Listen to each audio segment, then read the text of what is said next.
Venezuela picked the wrong target in the Caribbean, and it's going to cost them more than they bargained for. Let me take you back to January 8, 2024, a date that, at first glance, might seem like just another routine escalation in Venezuela's long-running territorial dispute with Guyana. That was the day Nicolas Maduro's government announced it had seized the Essequibo, a vast, oil-rich region covering nearly two-thirds of Guyana's landmass, and declared it Venezuelan territory by decree. The move was met with predictable outrage from Georgetown, a stern rebuke from Washington, and a flurry of diplomatic activity at the UN and the Organization of American States. But this wasn't just another border spat. This was Venezuela making a catastrophic miscalculation, one that could reshape the geopolitics of the Caribbean, accelerate the decline of U.S. influence in Latin America, and hand China and Russia a strategic foothold in America's backyard. I've spent the last 3 decades studying the intersection of energy politics, great power competition, and the slow-motion collapse of U.S. hegemony in the Western Hemisphere. And let me tell you, what's unfolding in the Essequibo isn't just about a strip of jungle or a few offshore oil blocks. It's about the death of the Monroe Doctrine in real time, the folly of assuming Washington won't defend its interests when pushed too far, and the dangerous illusion that Venezuela can play great power politics without consequences. The mainstream narrative, what you're hearing from most Western media outlets, is that this is a straightforward case of Venezuelan aggression, a rogue state bullying a smaller neighbor over resources. But that story is incomplete at best, and deliberately misleading at worst. Because the real story isn't just about Venezuela. It's about the United States, China, Russia, and the high-stakes game of energy dominance in the 21st century. So let's start with the official narrative, the one they want you to believe. The official A David versus Goliath tale of Venezuelan bullying. On December 3, 2023, Venezuela held a referendum in which, according to the government, over 95% of voters approved the annexation of the Essequibo. The region, which has been under Guyanese administration since the 19th century, is home to some of the world's most promising offshore oil reserves, discoveries that have turned Guyana into the fastest-growing economy on the planet. ExxonMobil, Hess Corporation, and China's CNOOC have poured billions into exploration, and production is expected to hit 1.2 million barrels per day by 2027. For a country like Venezuela, which has seen its oil production collapse from 3.5 million barrels a day in 1998 to barely 700,000 today, the Essequibo isn't just territory, it's a lifeline. The official line from Caracas is that this is a matter of historical justice. Venezuela has long claimed the Essequibo, arguing that the 1899 arbitration award that granted it to British Guiana was rigged. The Maduro government frames the dispute as a colonial-era injustice, a narrative that resonates with many in Latin America who still chafe at the legacy of European and U.S. interference. After the referendum, Maduro wasted no time. He announced the creation of a new Venezuelan state, Guayana Esequiba, appointed a military governor, and began issuing Venezuelan ID cards to residents of the disputed region. He also ordered the State Oil Company, PDVSA, to begin licensing oil exploration in the Essequibo's offshore blocks, directly challenging Exxon's operations. The international response was swift. Guyana's President Irfan Ali called the move an existential threat, while the U.S. State Department condemned it as a violation of international law. The Biden administration, already under pressure for its handling of Latin America, dispatched a high-level delegation to Georgetown and conducted joint military exercises with the Guyanese Defense Force. The UK, which still has historical ties to Guyana, sent a warship to the region, a move that drew a sharp rebuke from Moscow. The UN Security Council held an emergency session, and the International Court of Justice ordered Venezuela to refrain from any actions that would alter the status quo. At first glance, this looks like a classic case of a revisionist power, Venezuela, trying to redraw borders by force, while the US and its allies play the role of the reluctant but responsible global policeman. The media has largely framed it that Venezuela, a failing petrostate, is lashing out at a smaller neighbor to distract from its domestic crises. And on the surface, that makes sense. Maduro's approval ratings are in the toilet, hyperinflation has destroyed the bolivar, and millions have fled the country. What better way to rally nationalist sentiment than by picking a fight with Guyana over oil? But here's the problem with this: it ignores the geopolitical chessboard. It assumes that Venezuela is acting alone, that this is just another case of a rogue regime overplaying its hand. And that's where the story starts to unravel. The hidden this was never just about Venezuela. Let's start with the most inconvenient. Venezuela didn't wake up one morning and decide to invade the Essequibo on a whim. This move was years in the making, and it had help. First, there's the timing. Venezuela's referendum and subsequent annexation push came just weeks after Guyana awarded new offshore oil blocks to Exxon, Hess, and CNOOC in a highly controversial auction. The blocks in question? Some of them overlap with the disputed maritime boundary. Now, why would Venezuela choose this moment to escalate? Because Guyana was about to lock in long-term contracts that would make the Essequibo's oil wealth a permanent fixture of the global energy market. If Venezuela didn't act now, it risked losing any future claim to those reserves. But here's where it gets interesting. The data doesn't support the idea that this is purely a Venezuelan initiative. For years, Russia and China have been deepening their ties with Caracas, not just as a show of anti-American solidarity, but as part of a broader strategy to secure energy resources and military footholds in the Western Hemisphere. Venezuela owes China over $60 billion, much of it repaid in oil. Russia, meanwhile, has been propping up Maduro's regime with arms sales, intelligence support, and even direct military deployments. In 2019, Moscow sent 2 nuclear-capable bombers to Venezuela in a show of force. In 2022, it signed a deal to modernize Venezuela's aging air defenses. And in 2023, Russian energy giant Rosneft began exploring joint ventures with PDVSA in the Orinoco Belt, just as U.S. sanctions were tightening. So when Venezuela moved on the Essequibo, it wasn't acting in a vacuum. It was acting with the tacit support of 2 of America's biggest geopolitical rivals. And that changes everything. Let me tell you what's really happening here. This isn't just about Venezuela's territorial ambitions.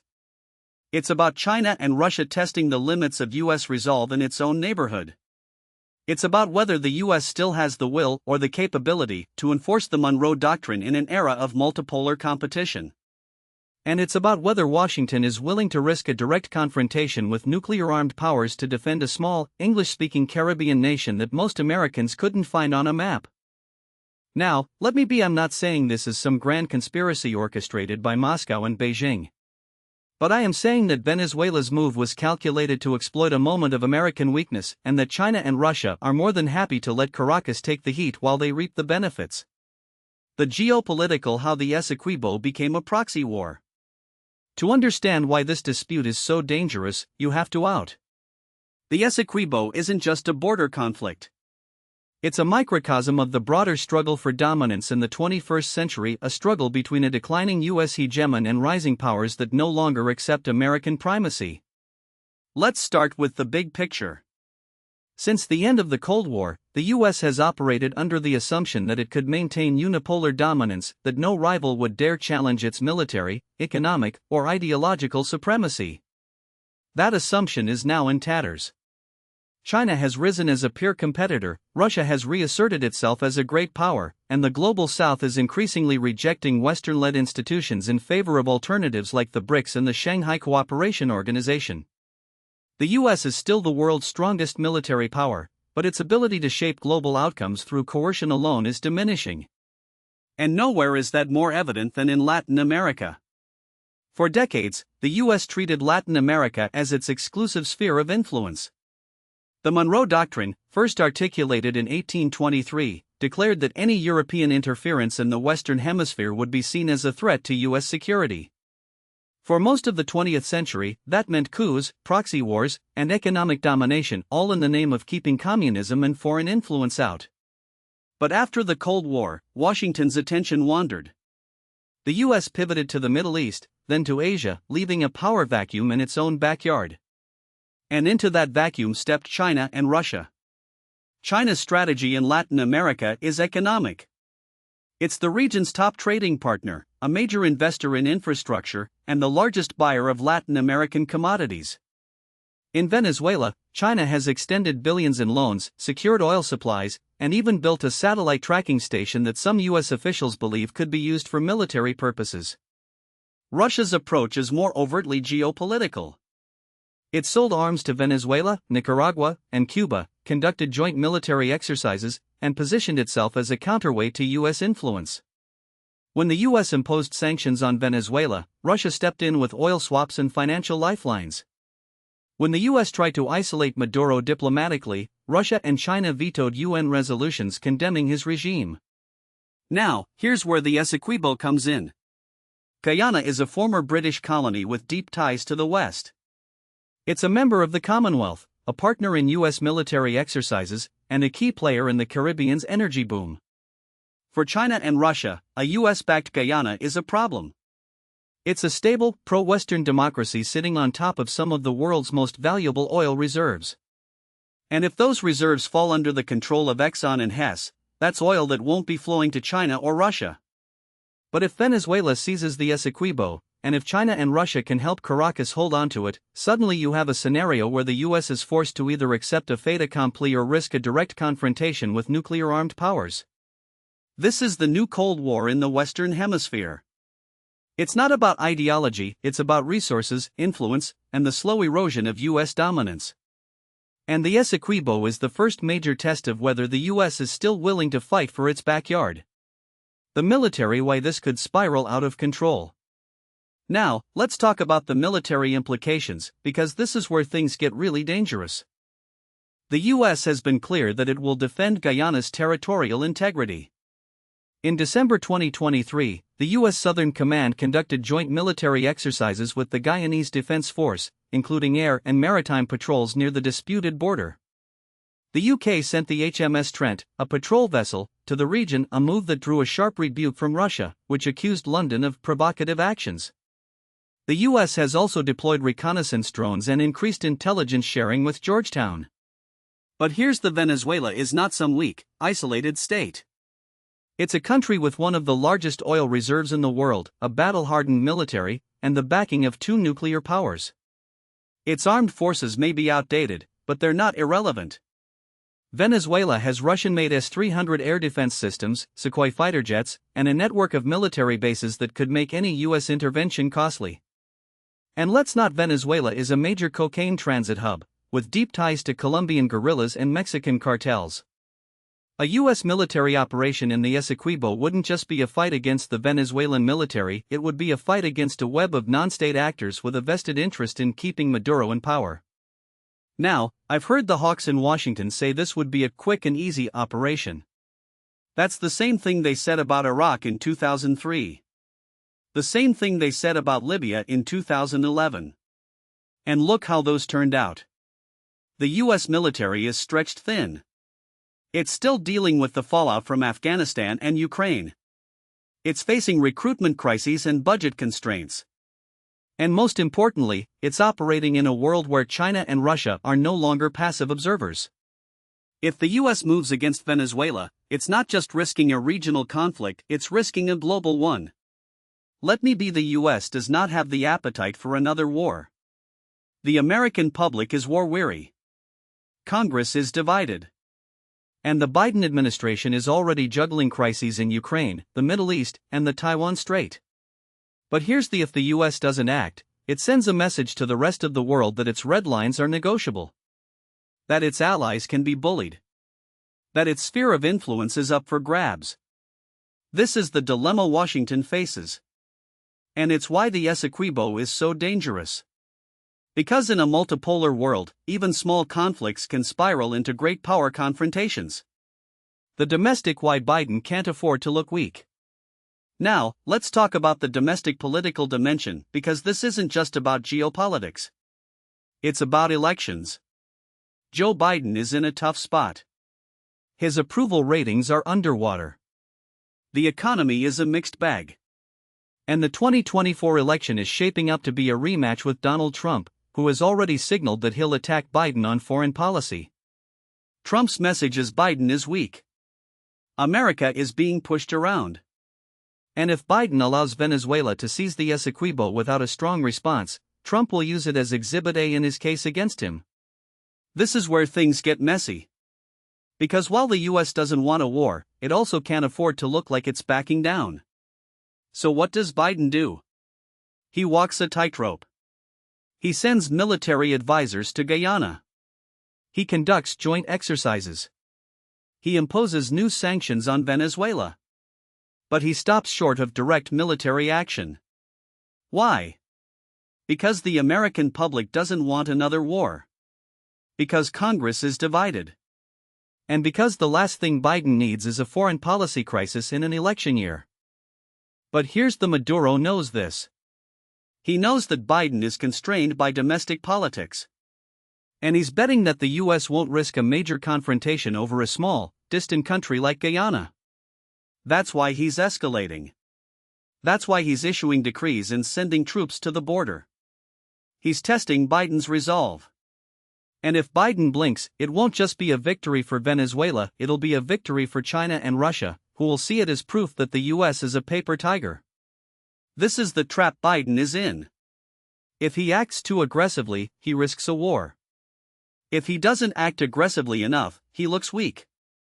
And in an election year, looking weak is the one thing he can't afford. Scenario how this could play out. So where does this go from here? Let's run through the most likely scenarios.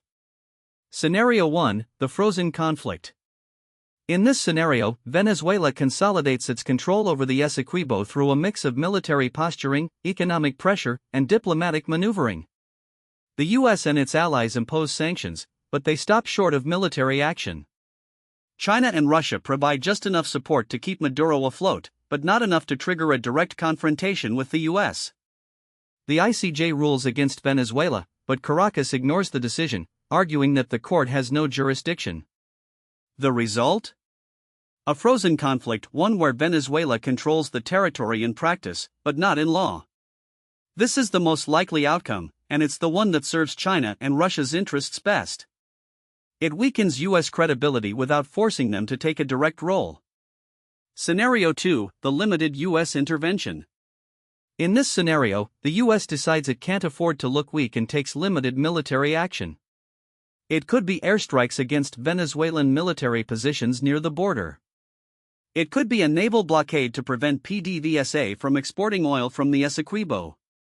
It could even be a covert operation to support Guyanese forces. But here's any US intervention, no matter how limited, risks escalation. Venezuela could retaliate by targeting US energy infrastructure in the region. Russia could send more military advisors. China could impose economic costs. And before you know it, you've got a regional crisis that spirals out of control. This is the scenario that keeps me up at night. Scenario 3, the Great Power Showdown. This is the worst-case scenario. Venezuela, emboldened by Chinese and Russian support, launches a full-scale invasion of the Essequibo. The US responds with a major military intervention. Russia sends troops to Venezuela under the guise of military advisors. China imposes economic sanctions on the US. And suddenly, you've got a direct confrontation between nuclear-armed powers in America's backyard. This scenario is unlikely, but it's not impossible. And if it happens, it could be the spark that ignites a global conflict. Now, let me be none of these scenarios are good. Even the best-case outcome, a frozen conflict, is a disaster for US credibility. It signals to the world that the Monroe Doctrine is dead, that America's sphere of influence is up for grabs, and that China and Russia can operate with impunity in the Western Hemisphere. And that's a message that will embolden revisionist powers everywhere. The grand strategy why the US keeps losing in Latin America. This brings me to the bigger picture, the grand strategic failure of US policy in Latin America over the last 2 decades. For most of the 20th century, the US treated Latin America as its exclusive domain. It propped up dictators when it suited its interests, overthrew governments when it didn't, and treated the region as little more than a collection of banana republics. The Monroe Doctrine wasn't just a policy, it was a license to intervene. And for a long time, it worked. Latin America was America's backyard, and everyone knew it. But here's the uncomfortable: that era is over.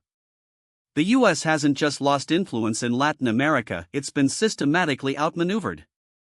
And the Venezuela-Guyana crisis is just the latest symptom of a much deeper strategic failure.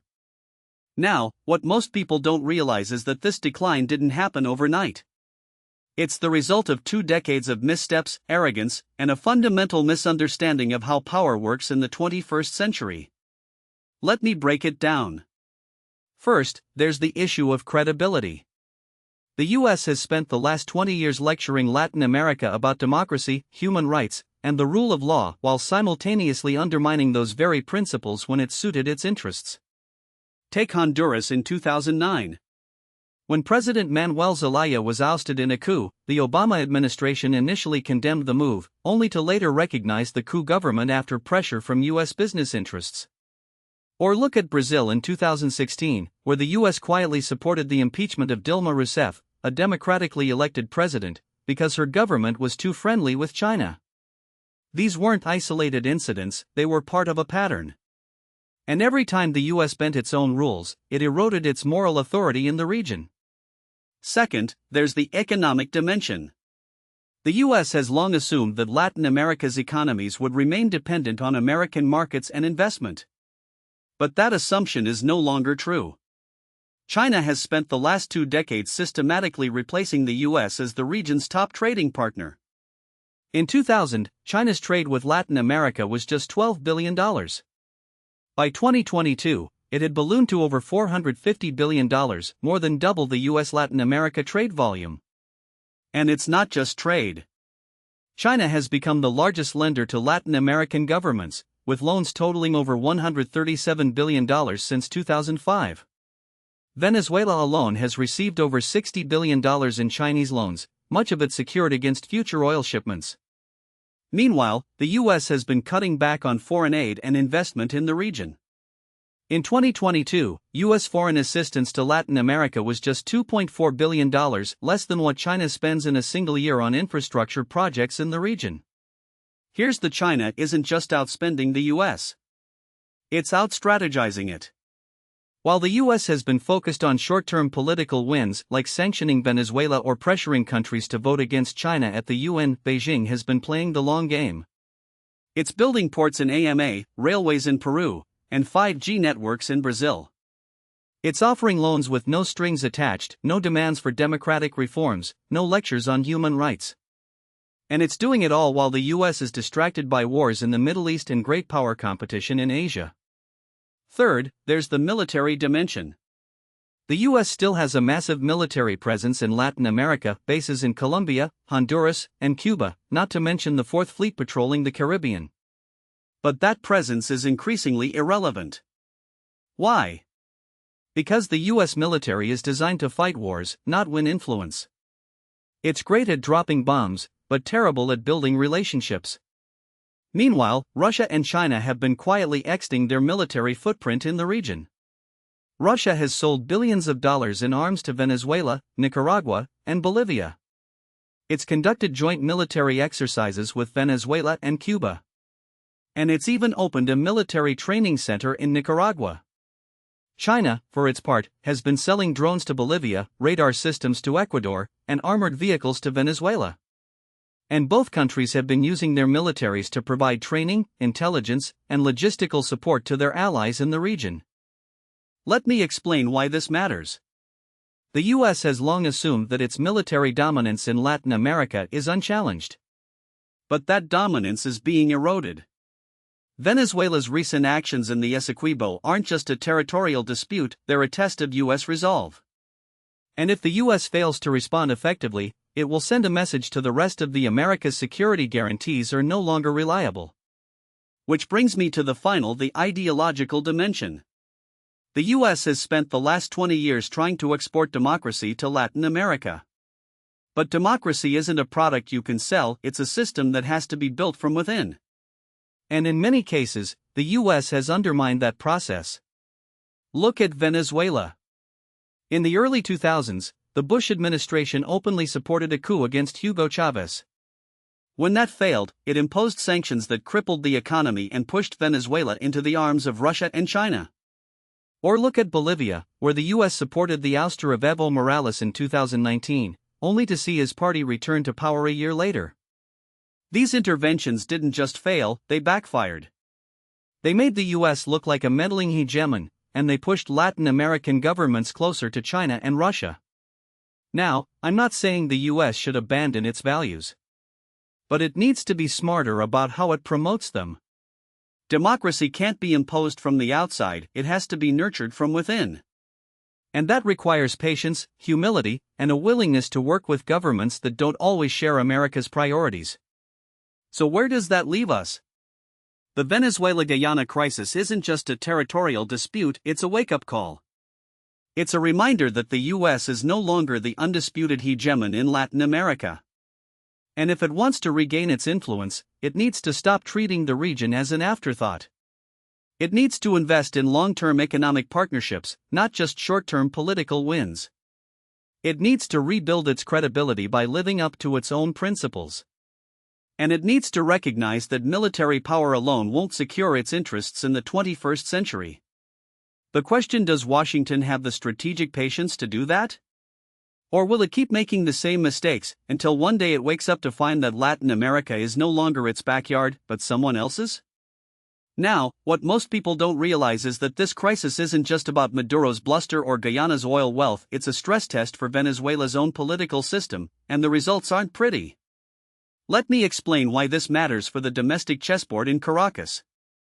Maduro's decision to escalate over Essequibo wasn't just a foreign policy gamble, it was a calculated move to shore up his crumbling legitimacy at home.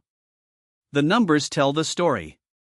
Venezuela's economy has contracted by over 75% since 2013, according to the IMF.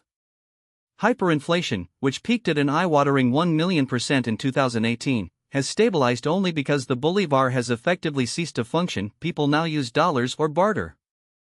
The UN estimates that over 7 million Venezuelans have fled the country since 2015, creating the largest displacement crisis in the Western Hemisphere. And yet, Maduro remains in power. How? Because he's mastered the art of survival politics. Here's the uncomfortable: Maduro doesn't govern Venezuela so much as he presides over a system of controlled decay. The state is no longer a provider of public services, it's a distributor of privileges. The military, which controls key sectors of the economy, has been bought off with lucrative contracts and immunity from prosecution. The civilian bureaucracy is a shell, hollowed out by corruption and brain drain. And the opposition? It's fractured, discredited, and increasingly irrelevant. The last time Maduro faced a serious challenge was in 2018, when he won a sham election that was boycotted by the opposition and condemned by the international community. Since then, he's methodically dismantled what little remained of Venezuela's democratic institutions. So why pick a fight with Guyana now? Because Maduro needs a crisis to distract from the fact that his economic model is unsustainable. The sanctions relief he secured in late 2023, when the U.S. temporarily eased restrictions on Venezuela's oil sector in exchange for promises of free elections, was always going to be temporary. The Biden administration made it clear that the sanctions would snap back if Maduro didn't hold credible elections by the end of 2024. And guess what? He hasn't. The opposition's primary in October 2023, which saw Maria Corina Machado win in a landslide, was a direct challenge to Maduro's authority. His response? To ban her from running, just as he's banned every other viable opposition candidate in the past decade. The Essequibo gambit is a classic diversionary tactic. By manufacturing a national security crisis, Maduro can rally public support around a cause that transcends the daily misery of life in Venezuela. The referendum he held in December 2023, where 95% of voters allegedly supported annexing Essequibo, was a farce, but it served its purpose. It allowed Maduro to present himself as a defender of Venezuelan sovereignty, even as his own people struggled to find food and medicine. And it gave him an excuse to crack down on dissent. The day after the referendum, the government arrested several opposition figures, accusing them of being traitors for questioning the legitimacy of the vote. But here's the problem with diversionary: they only work if you win. And Maduro is playing a losing hand. Venezuela's military, which he relies on to stay in power, is a shadow of what it once was. The armed forces have been hollowed out by desertions, low morale, and corruption. The Navy, which would be critical in any conflict with Guyana, is barely functional. The Air Force is flying aging Russian and Chinese jets that are difficult to maintain. And the Army, which has historically been the backbone of the regime, is stretched thin by internal security duties and the need to guard against coups. Let me put this in perspective. In 2002, when Chavez faced a coup attempt, the military split. Some units supported the coup, while others remained loyal. Chavez survived because he had enough loyalists to crush the rebellion. But today, the military is far more fragmented. The top brass is deeply involved in corruption, particularly in the oil and mining sectors, but the rank and file is suffering.